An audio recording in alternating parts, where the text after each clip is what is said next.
We are still with the West Indies Cricket Board President Dave Cameron. We now turn our attention to the findings of the recommendations made by the task force, which was set up to investigate the circumstances surrounding the West Indies cricket team's withdrawal midway the tour of India. Now, the task force stating that it was fundamentally wrong to send a team on a faraway place with only an historical view of the terms of employment, which you addressed just now as to why that pretty much happened. But when we looked at the conclusions and recommendations coming out of the task force, I thought it was very disappointing reading for me, because a lot of it seemed straightforward and seemed logical. So why does a task force have to come up with these conclusions when under proper management these things would never have been an issue?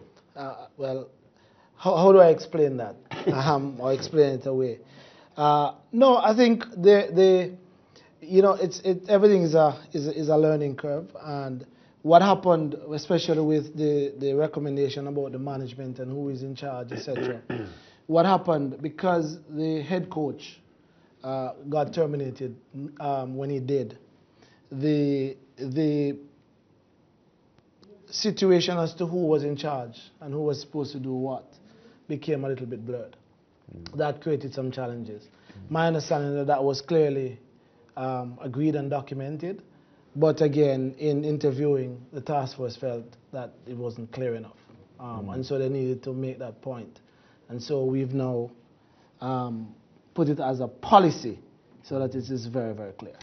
Is the West Indies captain seen as part of the management of the team and I guess a more direct representative of the WICB? Yes, that has always been the case. Okay. So yeah. So the captain is supposed to lead on and off the field, and be a liaison between the manager and the players, and also with the board. There was an interview that you had done shortly after Bravo's and Pollard's omission from the World Cup, and you were quoted as making it clear, refuting that the strike by the players had no bearing on the selection of the team, which you have reiterated here. But there were some of your comments that hinted that selectors may have been guided as well by the task force conclusions that senior players failed to act effectively as senior players and as examples for junior players coming into the system. Could something like that have influenced the selector's decision re Bravo and Pollard? I mean, I don't want to go on record as saying that could have influenced him, but as you all know, Clive Lloyd was in the room. Clive pleaded with them not to do whatever they did. I'm not sure how you separate the emotion of that situation with the selectors who were there. And so, if they did play a part, I can't really say. 2 years as president. We mentioned the election is on March 7 here in Jamaica. Here in Jamaica.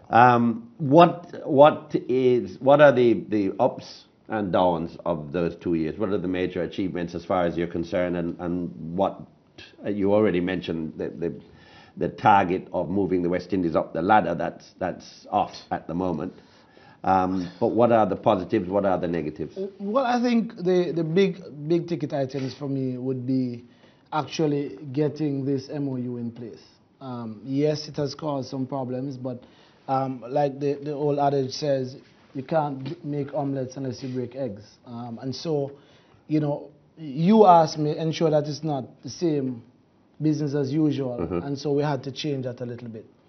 Getting that in place was critical, and also the relationship with the Players Association. But isn't that already under review, given what was said by the task force and your meeting with CARICOM? Isn't that going to be... No, that MOU is in place.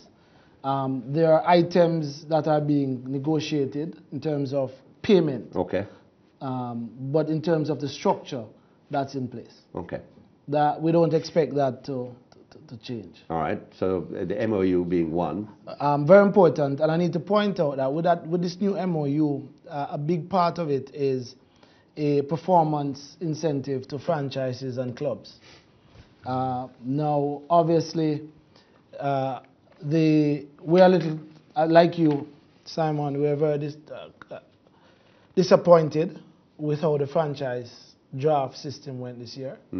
And we're hoping that that will improve going in time. Remember now, part of the constraint is always resources. And so if we just had a draft system where Jamaica picked 10 players from Barbados all over the region, what would happen is a resource problem for Jamaica to house players, etc., etc. So we have to understand that the whole draft, the franchise system will take some time to get to where we need to be. We're trying not to be too prescriptive about what needs to happen in terms of how the players get drafted, the levels at which they need to be in order to get drafted. But at the same time, we're pushing the franchises to say we need to have better cricket. If we're going to market the product, if we're going to get better players, then we need to have the best players. Not just the best players from Windwards and Leewards playing, but the best players in the region playing for the franchises, playing for Jamaica, playing for Barbados, playing for Guyana. Including some overseas stars. I think initially that's the concept. We would like to get there. Do we have the resources at this point? No. If we can get sponsors, when we get sponsors, absolutely that's where we'd like to go. Again, we want to limit that because we need to develop enough of our players home. But yes, we want some stars to come in to aid that process. So that to me is one big ticket item. And the clubs now have an incentive. So with franchises and clubs, once you get a player into the West Indies team, then there is an incentive that's in there that comes back to the franchises and the clubs. That's something clubs have been asking for a very, very long time. It's nominal, but we believe it keeps us connected because the clubs is the next structure we now have to work on. Because now that you've done the franchise system on that level, where are those players going to come from? Where do your under-19 players go when they've come out of under-19 cricket? So we need to now find a way to improve the club structure. All right, I want to hear more, and we'll do so when we come back. Final segment with the President of the WICB, Dave Cameron.